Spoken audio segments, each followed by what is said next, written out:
Well, here we all are again, having recently spoken about things being canon and not.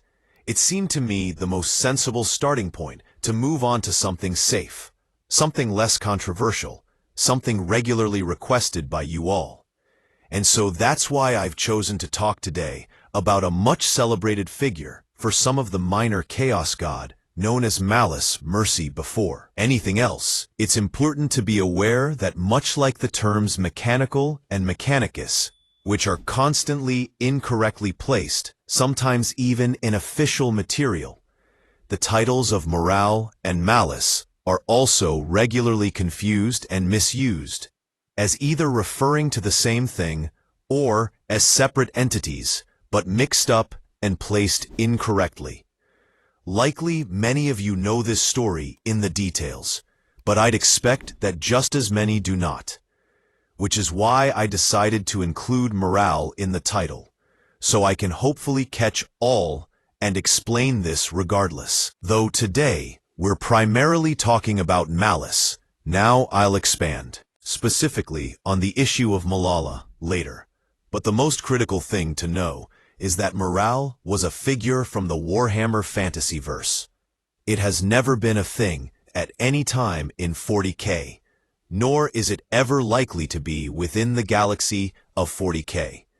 We speak about the largely unseen, a mysterious entity known only as malice. Now, it is also important to address straight out of the gate that many people will consider malice to be something that is no longer established and recognized in the law. And for my own sanity, I will avoid using the R word. However, it will probably please many of you with less sweating palms to know that I consider this not to be the case. And as usual, I will hopefully illustrate to you with very clear reference why that is. Most notably, is that despite it not being very explicitly stated, malice has been referenced in some form via the 3rd, 4th, 5th, 7th, and some of you might be shocked to learn, 8 of 40K, via the Sons of Malice, not only in the novel Cade, stands where they are quite literally being described as active, not merely mentioned as an aside, but they also appear via the 2019 Battlefleet Gothic Armada 2 game, which I will now play for you to illustrate the scalar subsector is located to the galactic west of the Eye of Terror. Its capital planet, Scalars, is a feral world and was once the homeworld of the Sons of Malice. Once loyal space marines, they turned on the Imperium in the years leading to the 13th Black Crusade. The original name of the Sons of Malice has been lost to Imperial record, but it is speculated that they were one of the 20 chapters of the Axe. Start-ist Priestess, a founding created with the express purpose of safeguarding the region surrounding the Eye of Terror.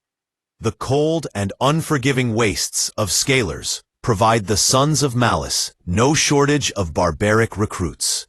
Indeed, the Sons' foul religious practices trace their origins to those of the tribesmen from which they sprang.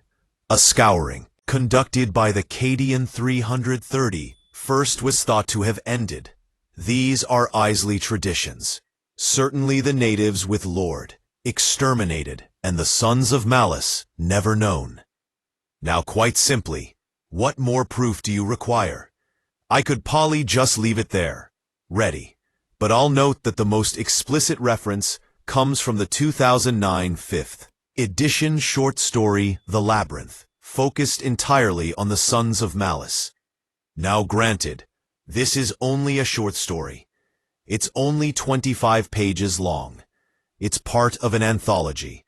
But it does give a good amount of background to the Sons of Malice, and even to Malice.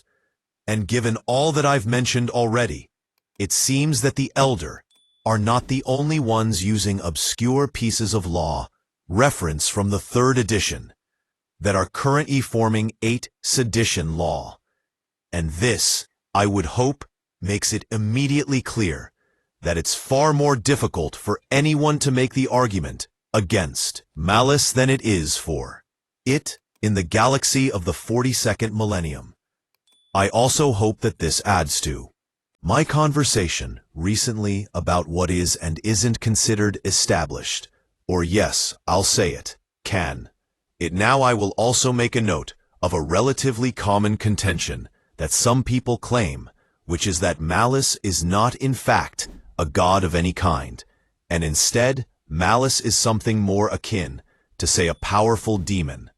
Now, it would be wrong of me to say that this was an impossibility, but I personally think it's fairly clear that this is not the intention.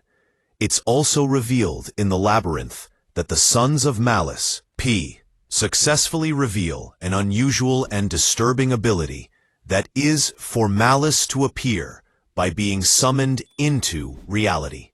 Now this obviously creates some problems, because with the main gods of chaos, they can project other demons and entities into the material space, into reality, using the walk to do so. But they can't actually exist in the material itself, or we've never seen any case or example that was able to happen. But demons, however, we know are able to do this, albeit requiring a vessel, in which to do so, which is something like what malice does so. This one is definitely something that I replace into the unknown category. Not to mention, there's only a singular reference to it, so it is open to interpretation. However, I base my assessment that malice is a minor god on the greater understanding we have of the story related to Malal. Malice, but even within the context of in the galaxy, in the universe itself, you could still see it as being a godlike entity, because the Sons of Malice assert that it is. We don't have anything really to counter that, but as I've said it myself before, it's the warp. It's all agenda. Jumbled. Mess. So who really knows what's real and what's not? For the sake of argument, though, I will continue on my position that malice is what believed to be what's referred to as a minor chaos god. We know, of course, the four main chaos gods: Khorne, Zinc, Nurgle, and Slaunus. Along with these in the warp are many strange entities and spirits which have no particular love for mortal creatures either, and who will regularly attempt to assault and prey upon those who enter its realm. Not to mention things like the insidious enslavers. It has also been theorized that there could potentially be more minor chaos gods of what we referred to as chaos. Now some will consider this completely enviable out of the gate, and not established within the law. And this is true when we're talking about minor chaos gods. There's not really anything particularly substantial malice really stands out. However, as I explained in the last video, some things are simply more established than others. When it comes to chaos and the warp, in my opinion, almost anything is really up for grabs, because it's just about the most uncertain, poorly defined aspect of the entire 40K verse. So could there be more weirdo things in the vast space of the warp that we barely understand at all? There's no way that you could say that there couldn't be, and currently, I've been thinking about this more. I've started to think about overlapping realities, mixed timelines, different visions of interpretation. A lot of people have asked me questions like, well, if what you're talking about, canon and retcon, is true looting, how could the 13th Black Crusade have happened in one way and then another way? How can that all kind of work together? Well, you know, this is getting back into my whole Dark Origins chaos thing, which I have got on the way. And the Dark Origins of chaos, thinking about the warp and how it functions and what it means and time and all this kind of stuff. You can start to get into things like alternate timelines, overlapping reality, and all this kind of stuff. Now, I don't think that kind of thing is going to necessarily be applicable at all places, at all times, because obviously that would be kind of silly. But just on a slight tangent, here, in the context of KBA, and we're talking about the warp and timelines in the 13th Black Crusade, the way in which the galaxy was torn apart, you could certainly imagine that there was some very mixed up things happening there, in terms of time and vision, and where people are seeing things, and what's actually happening. So I think there's some sphere, some scope for movement. There's some suspension of disbelief which can happen there, which enables those things to work. So my point is just that, like I said already, when it comes to the warp, it's this very shifting, moving entity, where there's a lot of stuff people don't understand. There's a lot of things that you can't possibly understand, just by kind of definition. And so that enables some leeway when it comes to a lot of details and how things work. And again, that's not going to sit very well for some people. Some people hate that. Some people want to have a nice, clearly locked down story. This is what happens at this date. This is what happens at this date. But honesty, that just isn't how 40K works. But Malice itself is an intriguing entity because, unlike the other Chaos Gods who fight against each other, but ultimately want to achieve some form of complete domination, which is also believed to be impossible for them to achieve. Hence their unending great game, which always continues on unabated malice, does not seek this. In fact, it's not really clear what ultimate goal Malice has. But on a more basic level, Malice desires, like the higher gods, to wage war against one another. However, unlike those higher gods, one thing that does seem clear is that Malice seeks to just destroy, for then pure sink of destruction, unclouded and a filtered, meaningless, wanton destruction, be that against chaos or indeed anything else, even itself. So is Malice a good chaos god?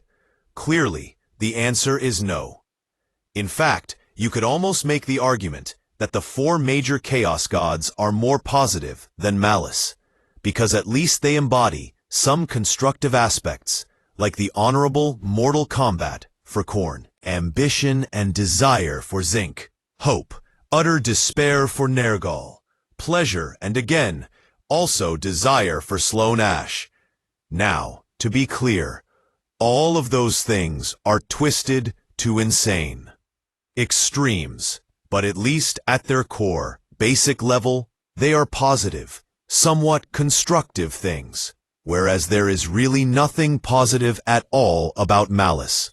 Nothing at all, unless you want to get into the twisted ideas that I've talked about before, in terms of perception of what is good and bad. And if you came from one's own perspective, how that could be distorted in terms of coming out of the war. But for Malice, it's simply self-destructive, mindless carnage, with no ultimate goal, no constructive gain, no wider plan. It's pay to. Just meaningless, irrational obliteration. Malice is not seeking destruction of the other Chaos God to acquire power or for any moral purpose. It represents anarchy and pure destruction. It is the ethereal manifestation of this mentality that humans will demonstrate where they kill and destroy and wreak havoc for no other purpose than just because the emotional impact of such mindless destruction, suffering, has often been seen to be far more damaging than those caused by war, for other reasons, pestilence or greed for humans, mindless slaughter, and destruction of achievements for no reason, is one of the most difficult things to rationalize and come to terms with. Malice also represents something akin to a powerful self-disgust, a hatred of human nature, and moreover, a deep hatred of oneself.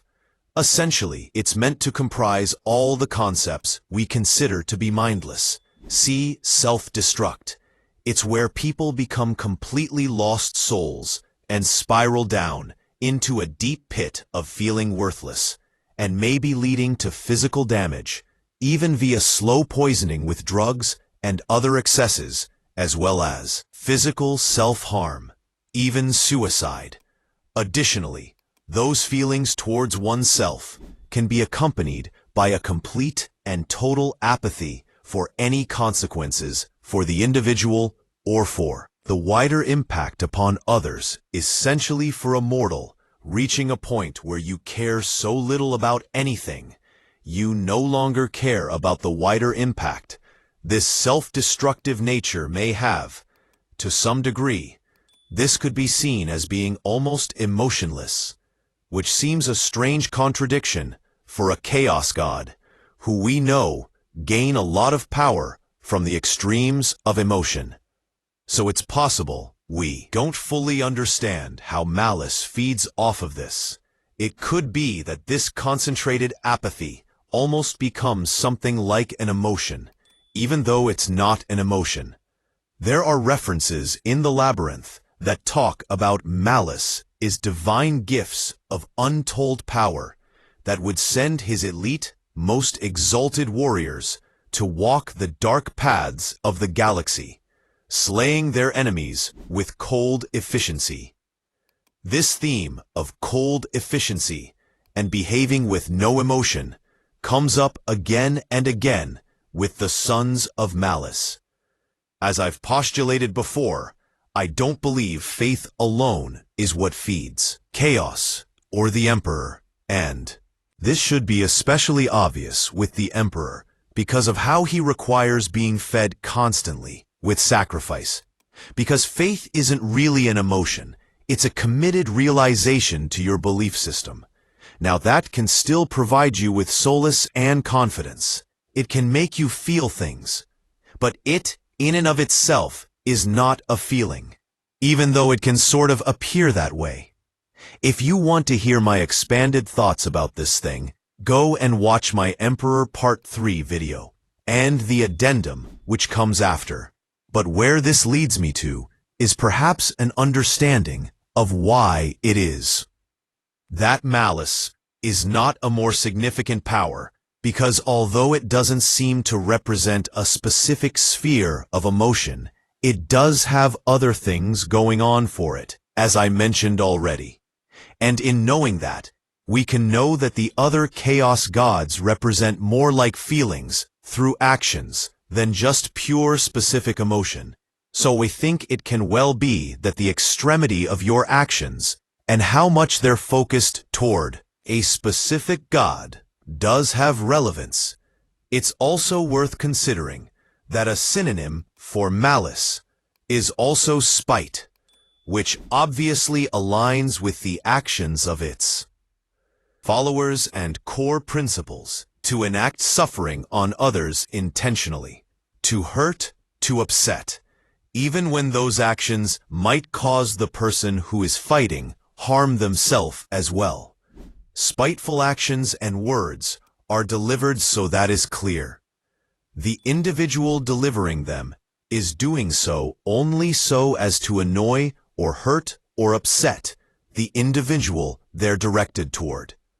Also, it's worth noting that the other chaos gods collect huge amounts of power from humanity in general, as well as from those who specifically worship them with more extreme actions. Whereas something like malice, it has very few who follow it, from our understanding, as well as these wider actions of spiteful behavior, destruction and carnage, which are likely happening within humanity. Malice is though a difficult entity to place, because as any number of chaos followers who form chaos undivided will also engage in actions that could be viewed similarly as a way to attract the attention or gain an audience with an entity, a demon of the war. The Night Lord's Chaos Space Marines, for example, may regularly keep people in a state of perpetual agony as a way of utilizing their suffering, not completely dissimilar, actually, to the Dark Eldar, except that, obviously, one is using it to attract chaos, and the other is using it to keep them at bay.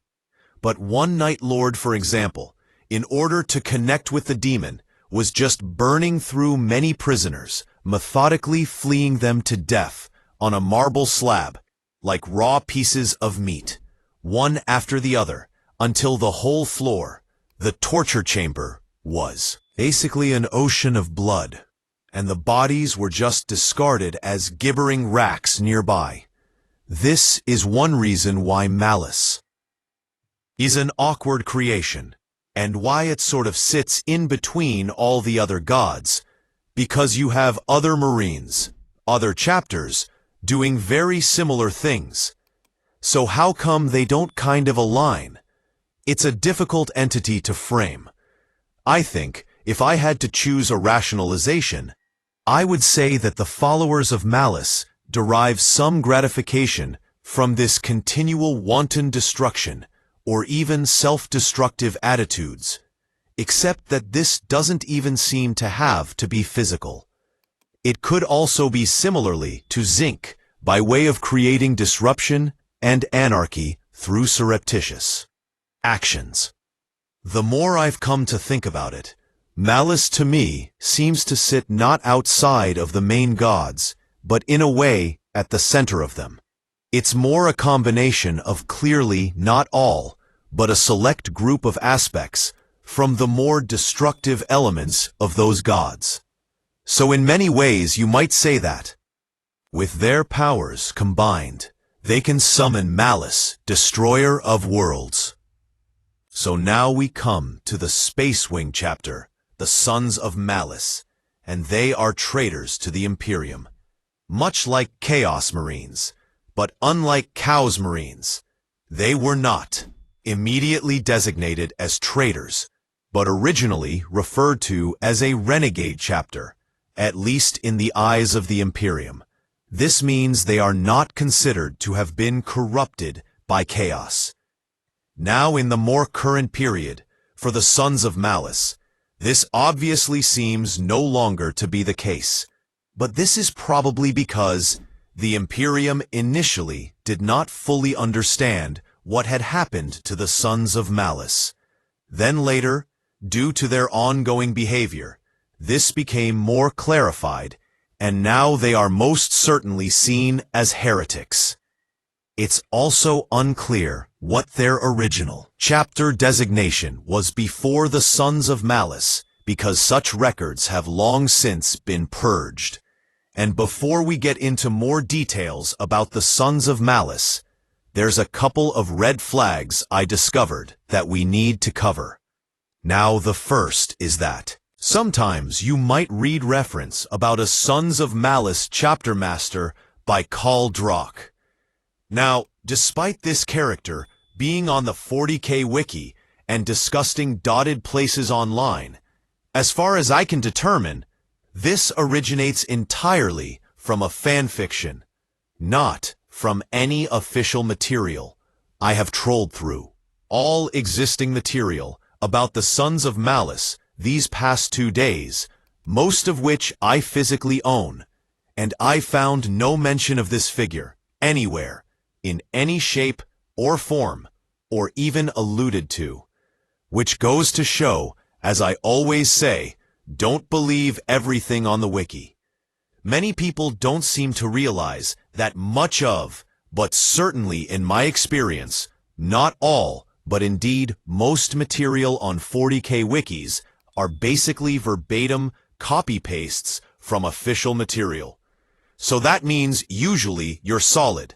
However, you sometimes get these odd references creep in that have been mentioned somewhere, sometime, on an obscure forum, and then somehow ended up on a wiki in relation to the drug thing. Hilariously, the guy himself who actually wrote the fanfiction even put in his post saying this is hilarious. I've seen people quoting this as a real thing now. Now this is actually very bad, because what I am a 40,000 is confusing enough as it is. But when you start having things like this becoming accepted and talked about, before you know, people are starting to call Baneblade a scout tank. Anyway, who knows how these things get to happening? But in this specific instance, what I think has made it more believable for people is that the named Mikhail Drak is very obviously an anagram of Caleb Dark, and this was the original Chaos Champion in the actual material for Malal. Now, I said this is an anagram. It's barely moving a couple of letters. But you know anyway, on the wiki it also talks about a gene seed origin, which also seems to be complete speculation and fanfiction from this same headcanon. So in regards to both, unless somebody can point me at a specific piece of material where either these things are mentioned, I'm adding it on to my pile of unofficial misdirections, along with my favorite Baneblade scout tank and the classic grandfather Nurgle, people thinking this actually means something when it has absolutely zero to do with Chaos God chronology. The only senior figure we see officially mentioned for the Sons of Malice, and who is very definitely a chapter master, is one Lord Castle. But wait, I'm not done yet. There's also another semi-common confusion surrounding the Sons of Malice, where they're designated as being one of 20 spacemen chapters, referred to as the Astartes Priestess. Now apparently, the mere mention of the number 20 combined with the word Astartes is enough to make people freak out and start wild assumptions that somehow, despite the timelines being totally out of whack, they are one of the 2 missing original 20 legions. Now it's so obviously not this that I feel stupid even having to state it.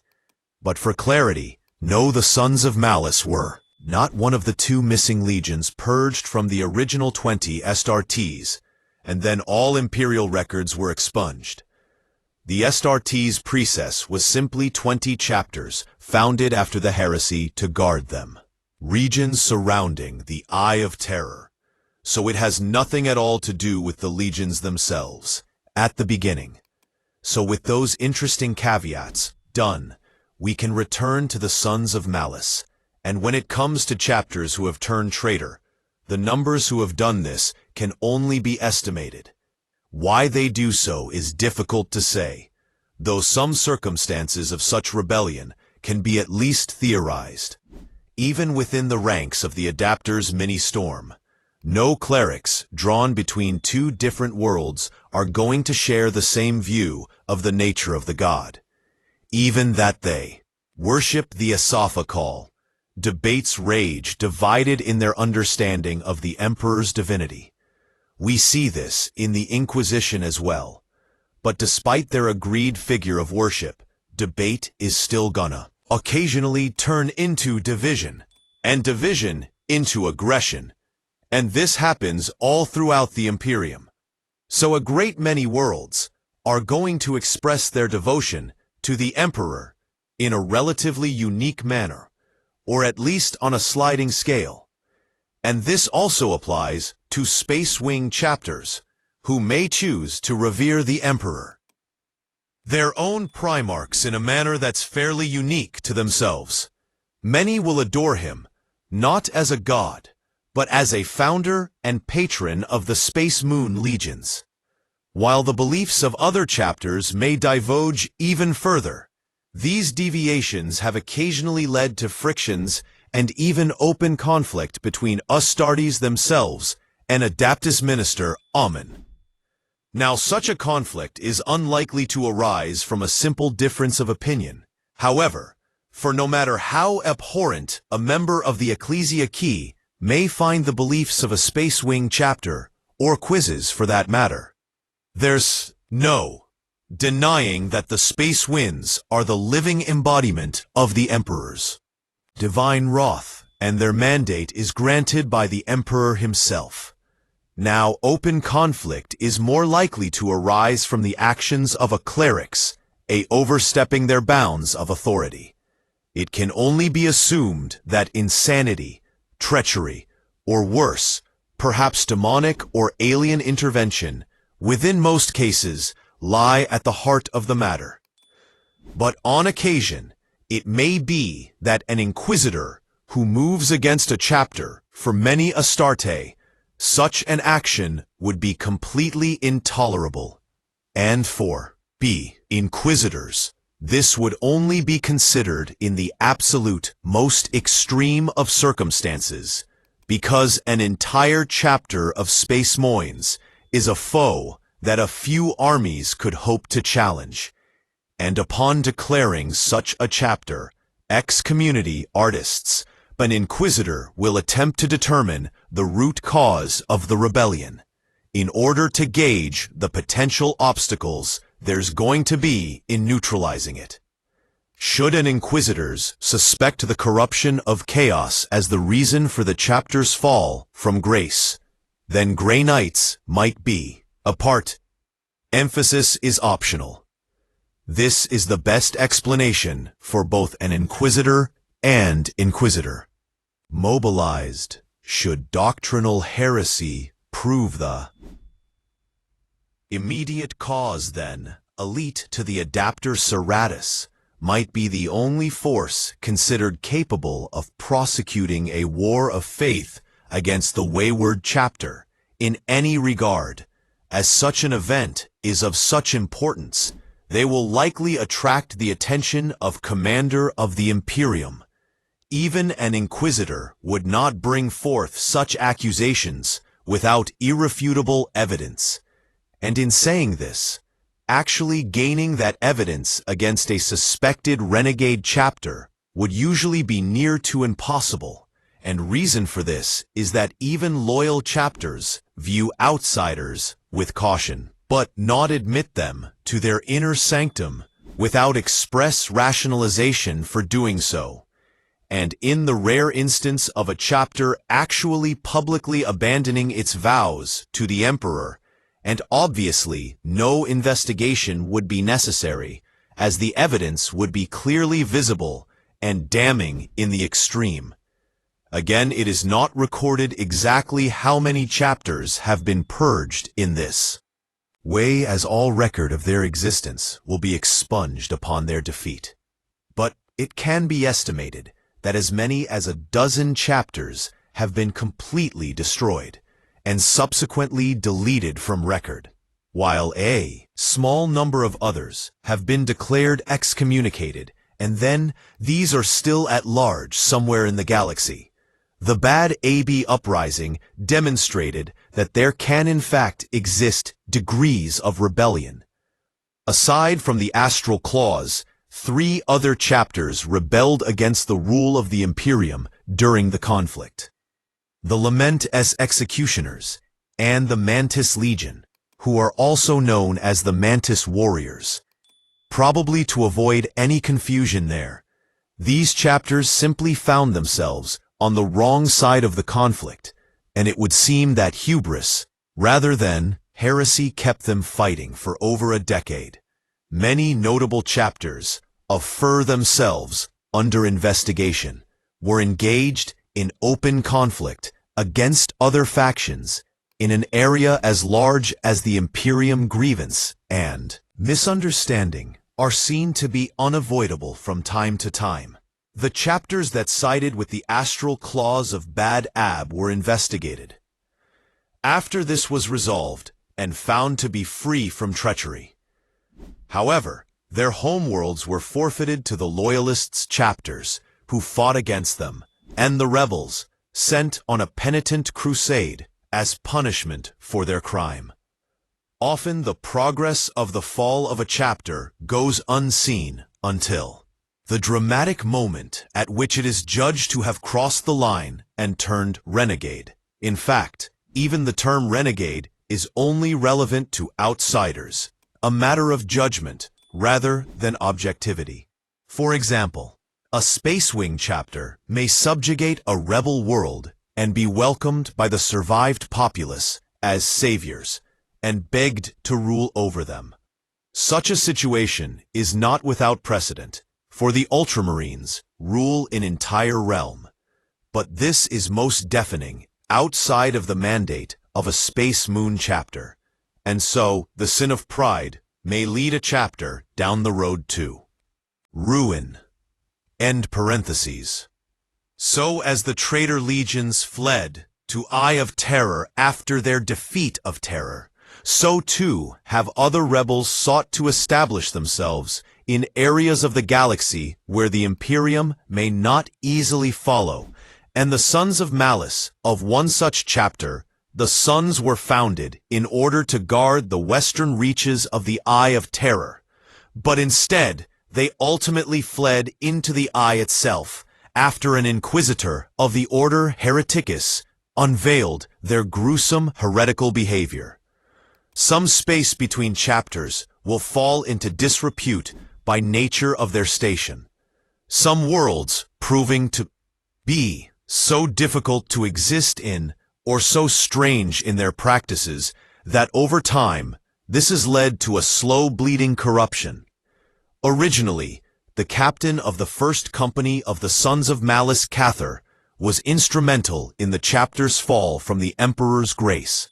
Cathal and his company had successfully concluded the Silix 2-5 campaign, in which 3 sub-oceanic hives in the rebellious Silix system was scoured of the heretics, who were threatening to depressurize them as an expression of their misguided devotion.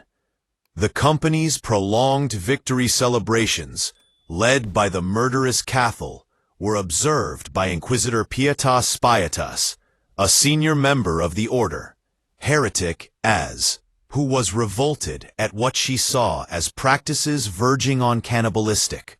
Platas immediately mobilized a strike force of Adepta Sorority Celestines, who deployed from orbit aboard drop pods making planetfall in the midst of the company at the height of their celebration. This strike force found Cathar and his company, a horde of fevered maniacs, having worked themselves into a state of animalistic barbarity over them. Course of their celebrations, Cathal's armor was splattered with gore, and blood ran from his mouth as he presided over the ceremony. Cathal and his brethren fell upon the strike force with a savagery the Inquisitor was entirely unprepared for. The Celestials fought bravely, but the number were far too few, and their faith, though strong, could not overcome the sheer fury, rage, and unrepentant brutality of Cathal and his men. The Sons of Malice reportedly fight in utter silence, and for those who have fought against them, this is something that creates a deep, disturbing aura surrounding them. By the light of the burning torches, Cathal cornered the Inquisitor, and before his altar, alive, where she was in horribly ritually sacrificed. This heinous deed, and the Sons of Malice, excommunication. The native tribes were then almost entirely eradicated by the Serratus and Cadian 331st in a planet-wide campaign of brutal, merciless, imperial-sanctioned genocide. So basically, Wednesday for the Imperium, Skelos was declared perdita. This designation, not specifically explained anywhere, but it translates as lost, which makes sense. It's the next immense, impressive fact. The fact it's immense is following the Labyrinth in the Eye of Terror. This is a huge Imperial ship, long since operational. Its rotting metal carcass drifts around the warp in the Eye of Terror. It is essentially a space hog, but not to be confused with the space hawks of the dark age of technology. The Labyrinth serves as a gathering place for the Sons of Malice, and it is considered sacred to them. But for any other who enter, it is surely a hellscape. Every century, the members of the Sons of Malice will attend the Labyrinth gathering, regardless of their current status or with which enemy they're engaged in. For some, it can take many months to reach the labyrinth, but it is also reported that as many as 1,000 slaves of any and all races in the galaxy, human or otherwise, are brought to the labyrinth. For this specific event, each brother of the chapter can then isolate themselves, or they will proceed to eat alive the slave assigned to them. It's also described, though, that they will gather in groups, publicly, having discarded their power armor, and congregate to then devour their victim, slathered in the blood and ichor of their chosen sacrifice. They've even been known to consume loyalists as stardies, keeping them alive as long as possible. In the process, there's blood-curdling screams echo throughout the vast ancient vessel. At this gathering, some of the Sons of Malice will set off into the halls of the labyrinth to compete for a place among the legendary doomed ones. Only one can make it to the end and escape. Rest will either die or be transformed into the beasts and inhabit the ship as the warp slowly corrupts it. But for many in the Sons of Malice, this will not made clear. Those taking part in the trial were known to have even encountered those who failed but remained trapped within his endless vast corridors, presumably existing here for at least over a century. And it seemed that while several brothers took part in the challenge, only one could then proceed to this final stage. Something they gradually became aware of.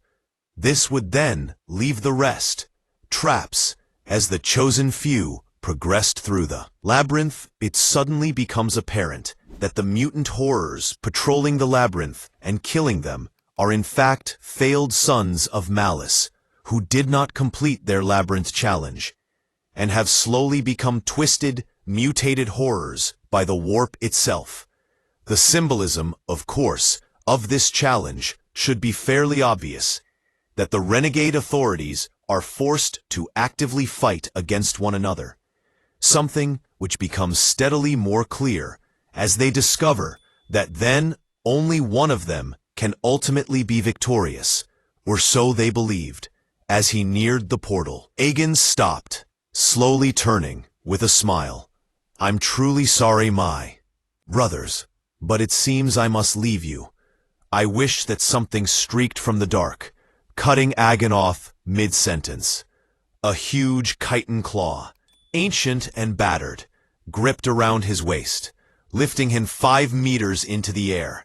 Aegon screamed, blood gurgling from his mouth as the claw squeezed tight.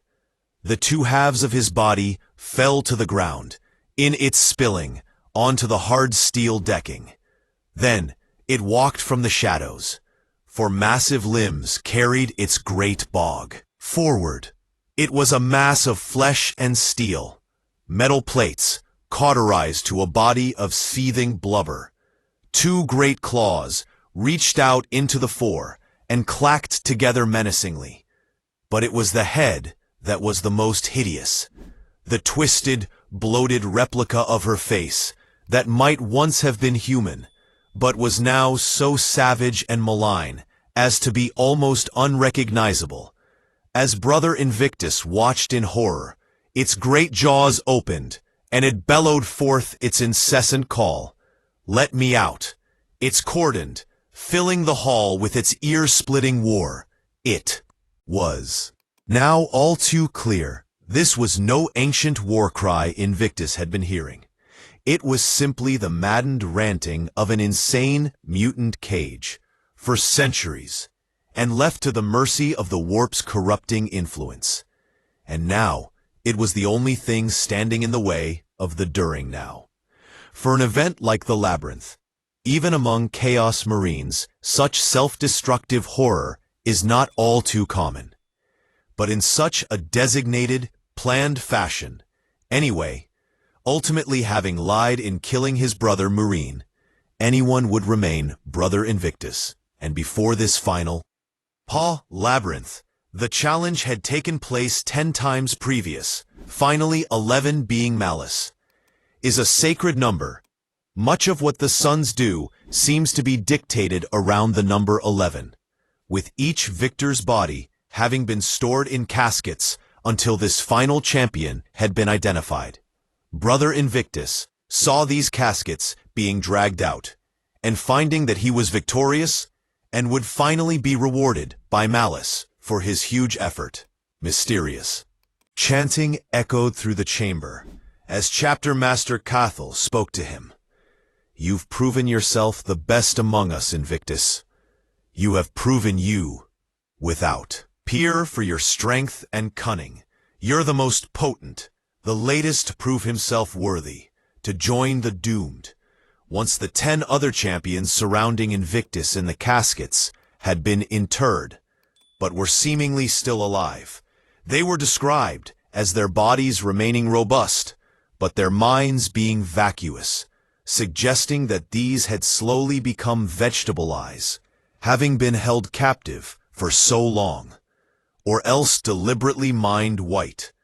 These, along with Invictus, who was by now realizing to his horror that he would not be able to gain any special power to allow him to fight onward. They would instead all be sacrificed. Sort of Malice could finally appear to them, and the Sons of Malice could begin their crusade to retake their homeworld of Skillis. As the darkness descended upon them, his flesh began to flay from his bones, his entire body becoming consumed. All the Sons of Malice would watch on, observing this spectacle in total silence. After it was all over, all that was left was a dark revenant, eyes burning. Here before them stood the renegade god of anarchy and terror. It was Malice. The world of Skillis itself exists from the Imperial perspective as a stark example to any who would test the tolerance of the appointed representatives of the Holy Order. The Emperor's Inquisition. The Imperium still believed the Sons of Malice and continued to patrol within the Eye of Terror, where they waged a hate-fueled war against anyone and anything that they encountered, be that Imperium or indeed, more regularly, followers of Chaos. Yet it eventually became apparent that the Sons of Malice had not completely abandoned their homeworld. They still venture out from the Eye of Terror itself, specifically seen Ast Ellis, their former homeworld. The reasons for these dangerous incursions, or what, if any, further plans they have within Imperial space, are unknown. In addition to their unusual habit of fighting near total silence, methodically, and with no mercy whatsoever, the Sons of Malice are vicious, brutal, and bloodthirsty in the extreme. And this, coupled with a habit of capturing living enemy, or even just innocent civilians, for their strange rituals, or to feed upon. But their victims are still alive, makes them easily as disturbing as any of the other Cal's Marines, such as Night Lords, Iron Warriors, or even the Death Guard. Now the true origin of Malice and Malal are perhaps to some degree more interesting than its in-universe iteration. Although also quite comically, the consequences were appropriately self-destructive. It's fairly ironic that a fictional figure themed around uncaring self-destruction would lead to it basically making itself unusable for both parties involved, thereby destroying itself, and this all begins before 40K in fact, 2 years before did even being created. We're back in the world at the very early 1980s, world of Warhammer Fantasy. And in the late 80s, Warhammer Fantasy, his Games Workshop's flagship concept, was beginning to be expanded upon. The 4 main Chaos gods that still exist today had been conceptualized. Their general core concepts were fleshed out and have remained largely unchanged to this day. Games Workshop, as it was at the time, wanted to expand upon this core base of gods by creating a number of what were referred to as minor chaos gods. And just as with the original, Rogue Trader for 40K, these early times were quite experimental, with many concepts just being thrown to the wall to see what stuck best. And later, with the release of 2nd edition, it became clear a lot of stuff had been omitted from those original times, because they'd cut away the deadwood that wasn't working, with the aim of creating stronger core brands for both the fantasy and 40K iteration, basically to keep the things that were working. And drop the stuff that was not before any of that, though, came while they were still toying with these ideas about minor chaos gods in Games Workshop, brought on board to freelance writers to assist in this development. Writers whose names you should recognize, as they were legends writing considerable material for Judge Dredd, John Wagner, and Alan Grant. Now Games Workshop wanted to collaborate on a comic book series for the Citadel Journal. I said collaborate. They wanted them to write it for them that would expand on this idea of the minor chaos gods, and this series would center around the figure of Caleb of Dark. You remember me mentioning that earlier with this comic series. The quest of Caleb Dark. Dark was very much what you would qualify as an anti-hero. He was a chaos champion. His most notable accessory was a shield that has become very visually synonymous, what we recognized as Malal and Malice, the distinctive black and white split pattern. So that has actually originated right back from the very beginning. So Dark was this champion for morale, as per the destructive nature of the god and the comics.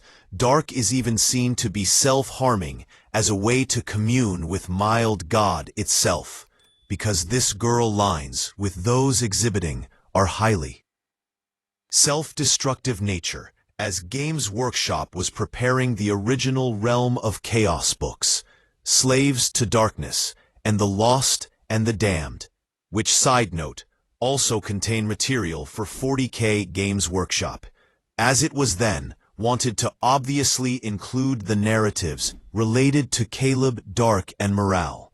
The problem they encountered was, the Wagner and Grant had, as sensible freelance writers, copyrighted their creations that had been sold on to Games Workshop in the comics.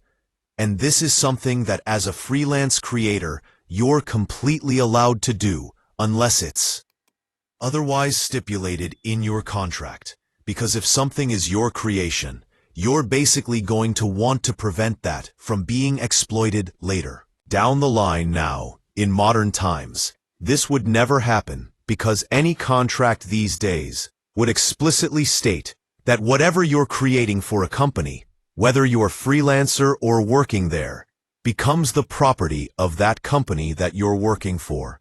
This is just completely standard. But back here in the early days, it seems that the guys heading up Games Workshop had not immediately thought of this issue. These were more innocent days, indeed.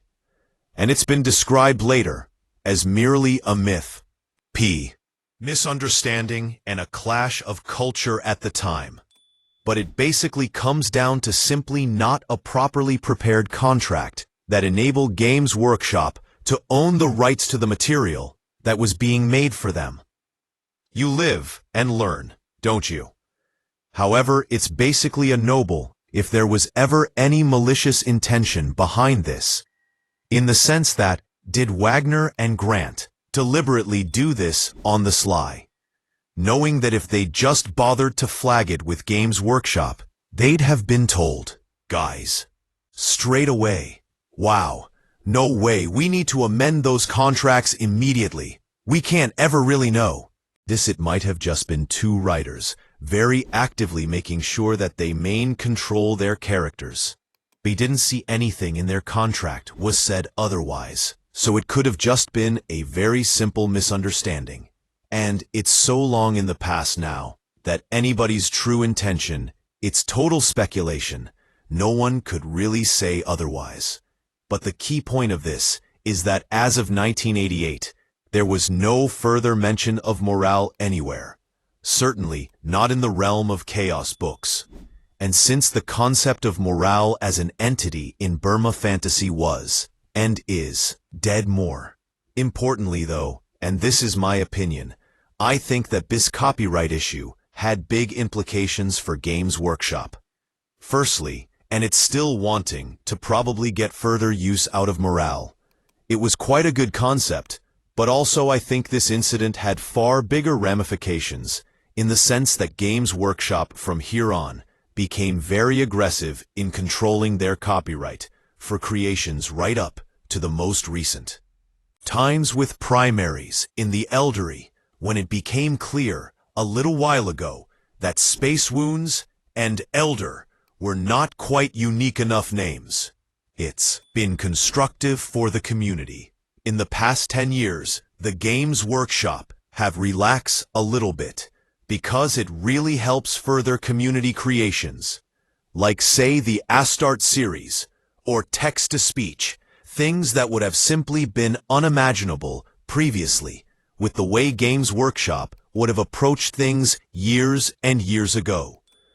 But what I'm getting out here is that with a due sense of irony, the creation that was Malal Malice actually ended up being, that's right, highly self-destructive force, even outside of the law, which I think is quite hilarious. Games Workshop, for some reason that we will likely never know, were unable to come to an amicable regarding the use of Malal, which it's worth remembering, Games Workshop back then was not a very sizable company as it is today. Most likely, but again, my total speculation. Ragnar and Grant either wanted too much for the use of their characters, or perhaps they just outright refused for them to be used. Maybe they thought they wouldn't wanted to do something with them themselves later on. Although that would have been very difficult, because all the other stuff was owned by Games Workshop, so they were never really gonna be able to do anything with those characters. Seems strange that they wouldn't just sell them, make a buck and move on. But there you go. By the way, Malal was done in Warhammer Fantasy, although it should be noted they were a delight. References to renegade chaos followers over the years, but this didn't stop it surreptitiously bleeding into 40K as the figure known as Malice. So lastly, my final opinion on Malice, that Malice exists within the galaxy of 40K. My answer to this is rationalized in two parts. First, see as we already explored. Once something is part of the 40K verse, it remains part of it. Rewrites can occur, contradictions can occur, but once it's out there, it has happened. Maybe in an overlapping reality, as I said before. Or similarly, some alternate, temporarily merged, warp-skewed timeline. That's really my favorite current rationalization. But Malice is certainly not just some entity alluded to in one of mentions. It's not something which is like, oh, has that been overwritten or changed? Nope. It's been repeatedly given a wink and a nod in actual written material, also of official publications for many years via the Sons of Malice, and as recently as last year in 2019. I think the best way to put it is the Games Workshop at the least want to keep Malice as an option on the table. It's certainly nothing that explicitly goes against it, beyond the fact that it's only been mentioned sporadically from time to time. Overall, Malice via the Sons of Malice has more material going for it than some other more obscure things like the Sang Primus Porten that I talked about recently in some respects. I often feel that this line is not present tense, that I tracked it to it too much. It's referenced even more than the Emperor doing his trip to Moloch, and people can't let go talking about that. The second part of my thinking is related to a favorite example of mine that demonstrates why obscure law elements not being mentioned often remained relevant. and that something not being mentioned is absolutely no reason to discount it. And I'm talking, of course, about Innate and the Inari. Now Innate, who is supposed to destroy Slow Nation, thereby enable the Elder to once again be reborn with no fear of death. The reason Innate and the Inari are important here is because, much like Malice, Aeneid existed formerly as just a single obscure reference in the 3rd edition, and then it was not mentioned at all until the most recent times of the 8th edition of 40K, where suddenly Aeneid has now become a core part of the 40K narrative. It's a massive part of what's happening right now. So both these very straightforward, easy to understand points, I feel should quite readily demonstrate that ideas mentioned decades previously in the law can not only be reinvigorated, but become major parts of the law once again. Now, I will also freely admit that I do think there is some doubt and further evidence required to establish just exactly what Malice is in 40K. Is he a powerful demon or some form of minor god? I would also say, how do you define, well, the difference is there just off the top of my head. I guess a god can create and do things like that, whereas a demon just exists. Both are immortal in the sense that we understand that definition. I think now all that's left to say is how long will it be before we see Malice once again? What could it mean for the galaxy, and indeed the Chaos Gods in this time of supreme disruption and chaos throughout the galaxy? Unsubscribe. Ended.